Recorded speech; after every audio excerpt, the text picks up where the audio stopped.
The Moving Cloud, one of the best known Irish reels, definitely a favourite on instruments like the accordion, and Gerry O'Connor's version is probably the most iconic on the banjo.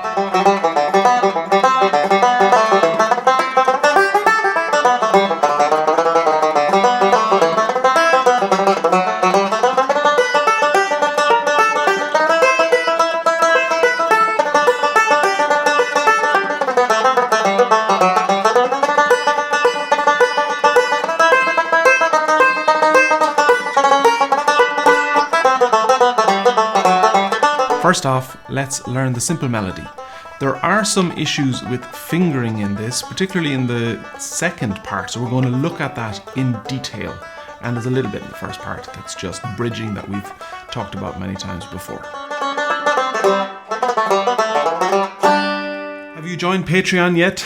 There's over 180 people on there and it's growing daily. It is jam-packed with content. I am going to open up the top slot again. It is currently sold out. This is the one where we do video exchange so that we can improve your playing. You need to follow me on Instagram, Facebook, and on YouTube to find out when that opens. It's going to be for a very limited time and a very limited number. Don't miss out.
Let's talk about the fingering for the Moving Cloud. So we'll take one part at a time. It's a 3-part tune in the key of G. Third part is fine. First part, we're just going to talk a little bit about the bridging, and then there's a good bit of work in the second part. So first part, the key here is to keep this G note on, fret 5, ring finger, or pinky if you're a pinky player. But the key is that keeping that note on and bridging across it keeps the nice resonance.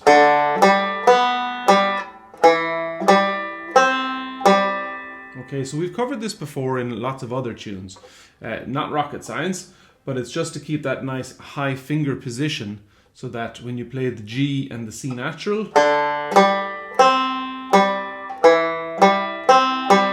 that you can hear both the notes ring through.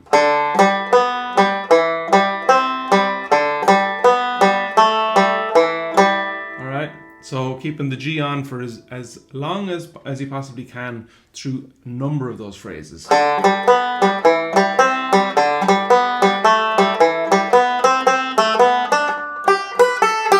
Okay, so we're going to jump up to the high B at the second part of this first part, second phrase, first part.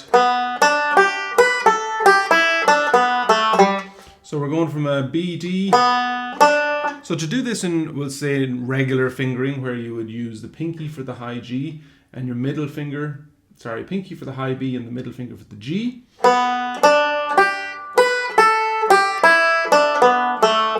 So that's the normal way to do the fingering for this.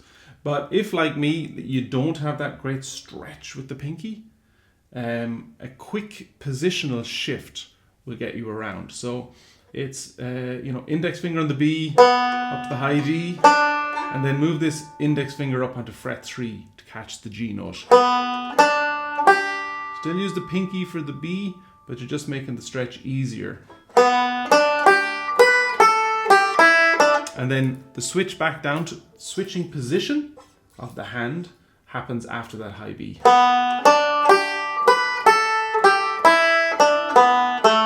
So he's switching up.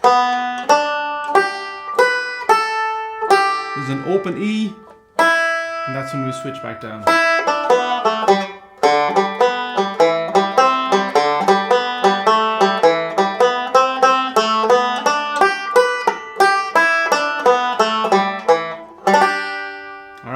Makes it a lot easier, just a quick positional switch, capturing that high B with ease, and then there's an open E, perfect for switching back down. So let's talk about the second part.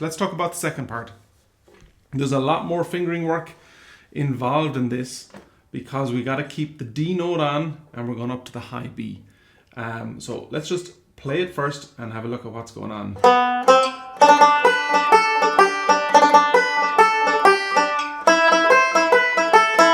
Okay, so the notes are, and again, if you have great fingers, totally able to do that first section in normal fingering. So this would be using the fingers on the frets that we normally use them on, right? 1, 2, 3, 4, 5.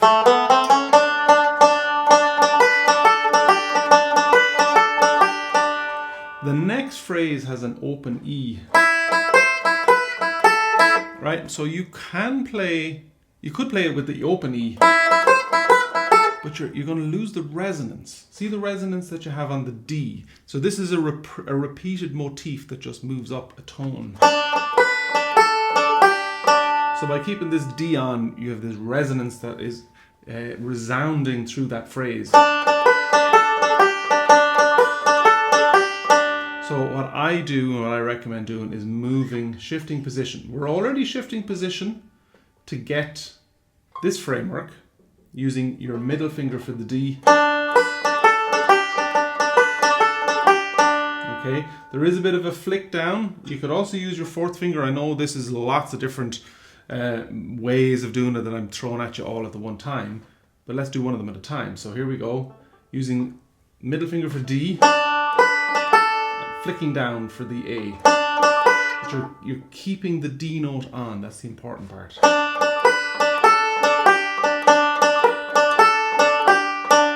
And then moving this entire position up. So we're playing the E note on fret 7.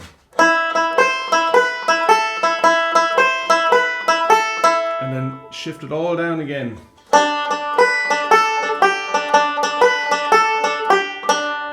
And then a jump. So there's a good bit in this. This is a challenge, there's no doubt about that.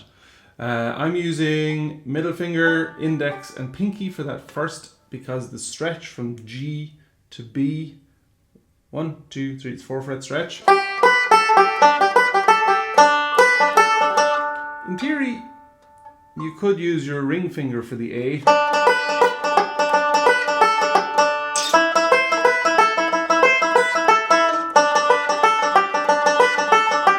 And that would get rid of the flick, right? For me, the most comfortable thing to do is to flick. I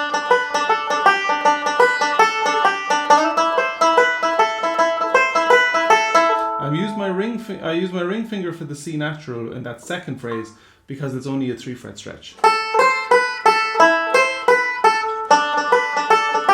I'll add in the finger numbers, right, on the notation for this.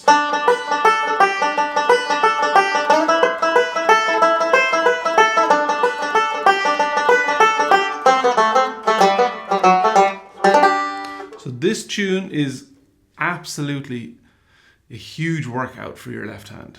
You're going to learn a lot of new techniques which will be very, very beneficial in the long run in terms of shift and position, being able to use your fingers on frets and in positions that they're not normally used for.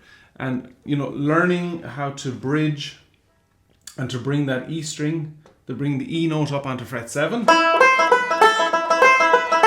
There's lots of tunes where that can be used. And it means essentially that you're playing nicer music because of the resonance that you're creating, whilst keeping the fingering a lot easier. So, like I said before, you could play the open E. I'll just play it for you so that you can hear essentially the lack of resonance.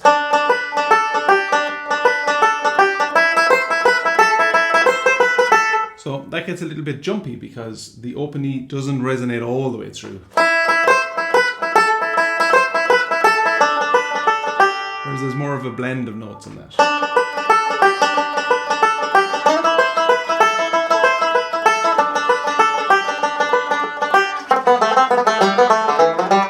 And just to let you in on a little secret, doing it this way, that means you're set up for the cool stuff.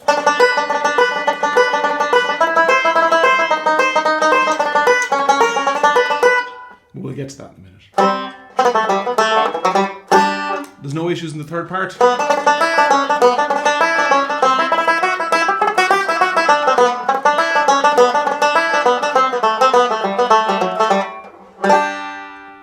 So there is an in-depth explanation of how to get the fingering right for both the first part and particularly the second part of the moving cloud. Here is a version with simple ornamentation. We're just going to pop in some easy triplets and trebles. We are going to get to the fun stuff, and we're also going to do a play-along version in a minute. But for now, simple, easy ornamentation.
Here is a play-along version. Going to keep the pace pretty moderate, leave in some of the ornamentation, and this is just so that you can start to play along with the tune and get into some of that nice swingy rhythm.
Moving Cloud is a very fun tune, wide open for some wildly flamboyant variations.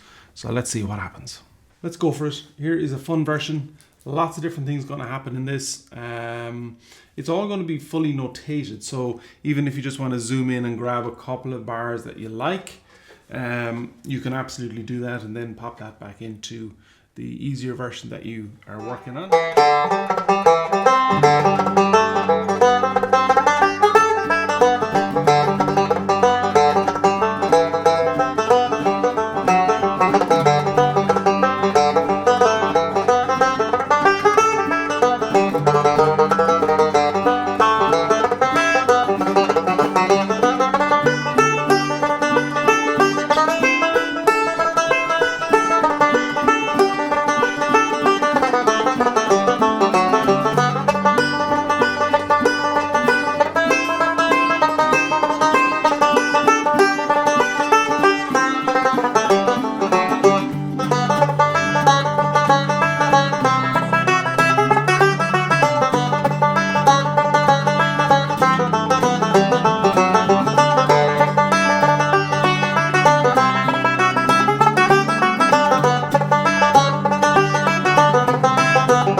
Let's just have a look at that little bit in the second part with a double string triplet. It's a bit of fun.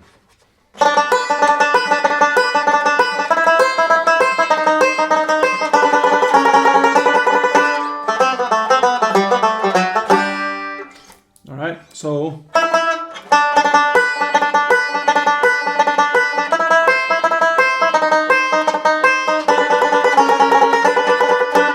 note the difference in my right hand. When I'm doing the close triplets, I'm working through the thumb, working through the hinge and the wrist. All right. When we get into that double string triplet, in order to get it smoothly, I actually have to almost get into strumming mode. So it's a full hand and wrist motion. The pick gets really light in the hand. All right. I even drop my pinky onto the head for a little bit of extra support, because now I'm playing essentially from my elbow. If you try to do that in the normal triplet picking through the thumb and through the wrist, it all gets very tight. All right, so we want to, for me to do this, I drop the tension completely out of my hand, make everything super light, the pick hold really light. And then I'm just stroking and gliding back and over those two strings.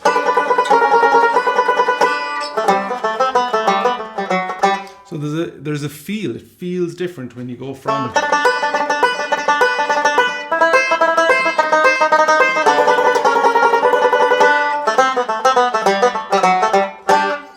It's a complete different picking method that we're using for those two strings.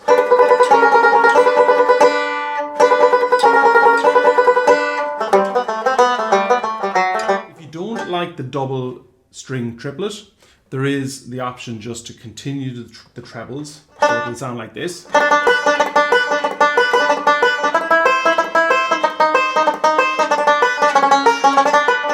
So you're going to grab that nice semitone drop. We're going to do it by continuing the triplet sequence. So again, this is what that sounds like.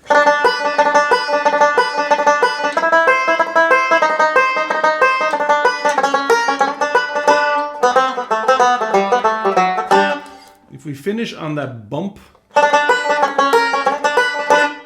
it gives us time to jump position.